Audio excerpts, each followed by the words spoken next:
풀고 가도록 할게요. 분과 9개라고 했는데 제가 하나 말하지 않은 데가 어딜까요? 아시는 분? 자, 아는 분들은 카톡으로 올려주세요. 네, 다시 말씀드려 보겠습니다. 청소년 청년 분과가 있고요. 고용 이주민 분과가 있습니다. 장애인 분과가 있고, 문화예술, 주거 환경, 통합 돌봄, 나눔 자원, 이름이 길다고 그랬죠? 여성, 아동, 가족 분과. 자, 하나가 뭘까요? 노인입니다. 노인.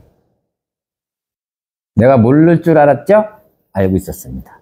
그러나 일부러 여러분들께 상기시키는 의미에서 노인 분과라는 말씀을 드리면서 두 번째 시간 시작하겠습니다. 두 번째 시간은 보장계획에 관한 그런 설명을 잠깐 드리도록 하겠습니다. 지역사회 보장계획, 제가 조금 전에 전 시간에 4년에 한 번씩 수립한다라는 말씀을 드렸는데요. 지역사회 보장계획을 만드는 이유가 뭘까요? 뭐 굉장히 학술적으로 어렵게 교수님들이 해놓은 정의도 있고요. 우리 보건복지부에서 나온 지침도 있고 운영 매뉴얼도 있고 그래요. 그런데 제가 볼 때는요. 12년 됐다고 그랬잖아요. 12년 된 제가 볼 때는 지역사회 보장계획의 세부 사업을 만드는 이유는요. 실행력을 확보하기 위한 겁니다. 자, 이게 무슨 말일까요? 실행력을 확보한다?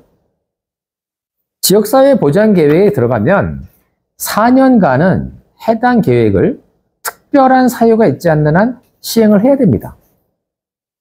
4년짜리 계획이기 때문에 계획을 수립할 때와 마칠 때 우리 환경이 어떻게 바뀔지 몰라요. 지금 정치적으로 우리 되게 좀 혼란스러운 상황이잖아요. 자, 이런 일이 있을 줄 1년 전에 저희가 예상했나요? 못했잖아요. 환경이 이렇게 바뀐다는 얘기예요. 이 바뀌는 환경을 계속 적응하면서 4년을 간다는 게 결코 쉬운 일이 아닙니다. 그러다 보니까 매년 그 계획이 잘 가고 있는지 연차별로 시행계획을 또 짭니다. 그걸 연차별 시행계획이라고 하는데, 그 연차별 시행계획을 짜면요. 지금 제가 보고 있는 게 거기에 대한 자료인데, 저희 같은 경우는 세부 사업이 38가지가 있고 그 38가지에 대한 연차별 계획이 또 나옵니다. 그러니까 쉽게 말하면 목표 지표가 매년 설정이 된다는 얘기예요. 예를 들면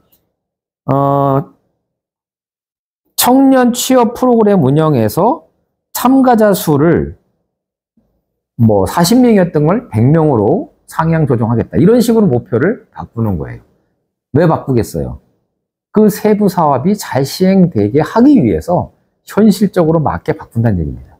자, 이 말은 해당 사업이 보장 계획에 들어가면 그거는 공공이 됐든 민간이 됐든 반드시 해야 된다라는 의미입니다. 바로 이 실행력을 확보하기 위해서 지역사회 보장 계획을 짜는 거예요. 만드는 거예요.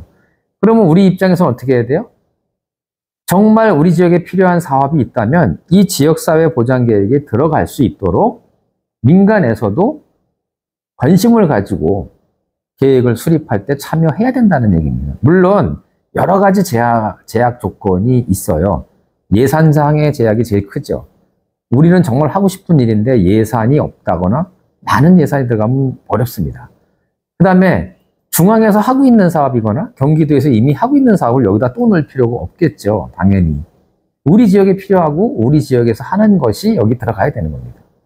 너무 추상적인 건 안 되겠죠. 행복한 나라를 만들자. 이런 건 어렵습니다. 사실은.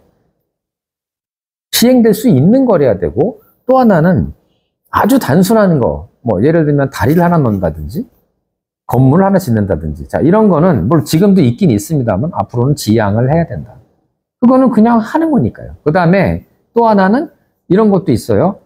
해당 담당 팀에서 원래 하던 일이에요. 근데 그냥 여기다 집어넣었어요. 그러면 그건 민간에서 하든 안 하든 그냥 그 팀은 할 건 아니에요. 그러니까 이런 거 같은 경우는 좀 지양을 해야 된다. 앞으로. 자, 제가 왜 이 말씀을 드리냐면 지금이 5기 지역사회 보장계획의 3년 차가 되는 해입니다. 2025년이. 3년 차가 되는 해이기 때문에 제6기 지역사회 보장계획 수립을 위한 조사 사업을 올해 해야 돼요. 지역 환경 조사를 해야 됩니다. 욕구조사, 환경조사. 그 다음에 내년에는 수립을 해야 된다는 얘기예요. 자, 6기 때는 5기보다는 조금 나아진 모습을 보여줘야 된다라는 게 제 생각이에요. 자, 개인적으로 제가 문제 하나 더 내면 이 사무국장은 보장계획을 몇 번 만드는데 참여했을까요? 아까 제가 힌트 드렸어요. 자, 제가 들어오던 해에 2기 복지계획을 수립을 했습니다.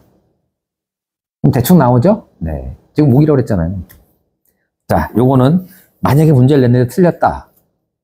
참 그분의 그 문제가 있는 겁니다. 관심도가 많이 떨어진다. 그렇게밖에 볼 수가 없어요. 자, 실행력을 확보하기 위해서 우리가 이제 이렇게 했다고 했는데, 제가 2024년에 연차별 시행계획에 대한 결과를 잠깐 말씀드리면요. 우리 세부 사업이 38건이라고 했죠. 이 중에 정상적으로 잘 추진되고, 뭐 우수 내지는 적절 이런 평을 받은 사업이 23개가 있고요. 보통 받은 게 14개, 미흡한 게 1가지, 그 다음에 변경된 사업도 있습니다. 물론 아예 없어진 사업도 하나 있어요. 자, 아예 없어진 사업은 뭘까요? 자꾸 내가 왜 퀴즈를 내려고 하지? 이게 지금 좋은 얘기를 하려고 하는 건데요. 혹시라도 여러분들께서 관심을 가지고 보시라고 제가 이렇게 말씀드리는 겁니다. 아예 없어진 사업은요, 노인 관련한 사업인데, 이게 이제 시장님 공약사항에 들어있었던 거거든요. 공공형 치매 전담 요양원을 건립하는 것이 들어있었어요. 근데 처음 보장계획을 세울 땐 이게 지역에서의 욕구와 수요가 맞아떨어졌다고 봤는데, 연구 영역을 줬더니 지금 현재도 우리 지역의 요양원들이 공실이 많고, 또 다른 지역에서도 이와 같은 비슷한 사례를 했는데 크게 뭐 어떻게 말하자면 효용 가치가 없었다. 뭐 이렇게 결론이 나는 바람에 그 사업은 그냥 없앴습니다. 사실은. 폐지한 거죠. 대신 다른 사업을 하나 넣었어요. 그게 지금 현재 그 노인 관련한 장기 요양기관의 종사자들에 대한 교육 사업입니다. 그거는 비예산 사업으로 지금 잘 진행이 되고 있어요. 자, 이와 같이 우리가 모니터링을 통해서 문제가 있거나 달성을 하거나 일몰이 되면 그 사업은 폐지도 합니다. 물론 폐지를 다 하면 안 되죠.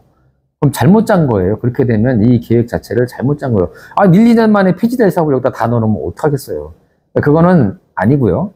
그래도 봤더니 이건 괜찮네 싶은 사업들은 우리가 끌고 나가기 위해서 내용도 바꾸고 뭐 전체적인 수정도 하고 뭐 이렇게 간다라는 점 말씀드리고 싶습니다. 제가 뭐 다 말씀드릴 수는 없고요. 몇 가지만 조금 말씀드리면, 우리 지역을 상징하는 그 아주 우수 사업 중에 하나가 보훈수당 확대라는 게 있어요. 이것도 이제 공약사항에 들어가 있는 건데요. 국가 유공자에게 월 25만 원을 준다. 이게 20만 원이었고요. 처음에는 10만 원이었어요. 15만 원이었어요. 15만 원이었던 것이 20만 원이 됐다가 이제 25만 원까지 올라갔다. 제가 알기로 이렇게 주는 지자체는 경기도 내에서 포천보다 더 많이 주는데 하나나 2개밖에 없어요. 그러니까 저희가 굉장히 이건 선도적으로 하고 있고, 또 우리 지역에서 어떤 그 수요와 욕구가 이게 맞아떨어지는 사업이라고 저는 봅니다. 참 잘하고 있는 것 중에 하나가 바로 이 사업이라고 볼 수 있고요. 그 다음에 민원 콜센터 구축 같은 경우도 단순하게 처음에는 민원 콜센터를 만드는 거로 시작을 했는데, 이게 시간이 지나면서 콜센터의 운영을 얼마나 잘하냐, 만족도, 뭐 이런 식으로 또 바뀌게 됩니다. 자, 이런 것도 굉장히 잘하고 있는 것 중에 하나다. 뭐 반면에 조금 뭐 어렵거나 뭐 그런 사업도 없지 않아 있기는 있어요. 자, 이런 거는 우리가 보장계획이라는 그 어떤 이 사업의 특성을 조금 이해할 필요가 있는데요. 저희가 이 계획을 수립을 할 때는 아까 제가 그랬잖아요. 올해 조사 사업부터 해야 된다고. 조사 사업을 해서 나온 결과를 바탕으로 만들긴 하지만 우리가 전수조사를 하진 못하잖아요. 케이스가 뭐 많아야 800에서 뭐 1000건 이렇게 하는데, 그 표본을 가지고 끄집어낸 결과에 다시 세부 사업이라는 현실성을 덧입히는 과정에서 약간 이런 아쉬운 사업도 있을 수 있습니다. 그런 거는 우리가 앞으로는 좀 보완을 해야 되겠다라고 말씀을 드리고 싶고요. 지금 여러분들이 잘 보이실지 모르겠는데, 우리 지역은 이 모니터링한 것을 자체 지표를 가지고 평가를 합니다. 그래서 밑에 종합 의견도 넣고요. 그 모니터링 단의 의견이 뭐 우수하냐, 보통, 적절 뭐 이런 식으로 또 매기, 이건 뭐 자체적으로 평가를 한 거기 때문에 이 평가를 가지고 어디 가서 상을 받거나 뭐 점수가 떨어지거나 하는 건 절대 아닙니다. 근데 그냥 우리 지역에서 우리가 스스로 이렇게 판단한다는 거죠. 모니터링을 하기 위해서는 모니터링 단이 필요하잖아요. 모니터링 단은요, 기본적으로 우리는 협치 조직이기 때문에, 거버넌스, 조직이기 때문에 민간, 공공 같이 들어가요. 그래서 민간은 우리 실무위원장이 모니터링 단장이 되고요. 공공은 복지정책과장이 공동 그 단장을 맡으십니다. 그리고 이제 복지기획팀장, 그다음에 뭐 이렇게 해서 뭐 총무 역할을 하는 사람도 있고, 뭐 이렇게 진행이 되고, 우리는 분과장님들 위주로 모니터링 단을 짰기 때문에 민간이 한 10분 정도, 그다음에 공공은 관련 담당 팀은 다 들어옵니다. 그러니까 많죠. 한 30분 정도 된다고 보시면 되겠습니다. 자, 이렇게 해서 활동을 하고 있다.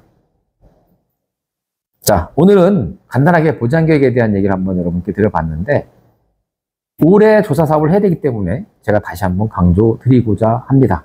자, 보장계획을 잘 수립을 해야 우리가 4년간 지역에서 필요한 사업을 실행력을 확보해서 할 수 있다. 자, 이 말씀을 드리면서 두 번째 시간은 마치도록 하겠습니다. 감사합니다.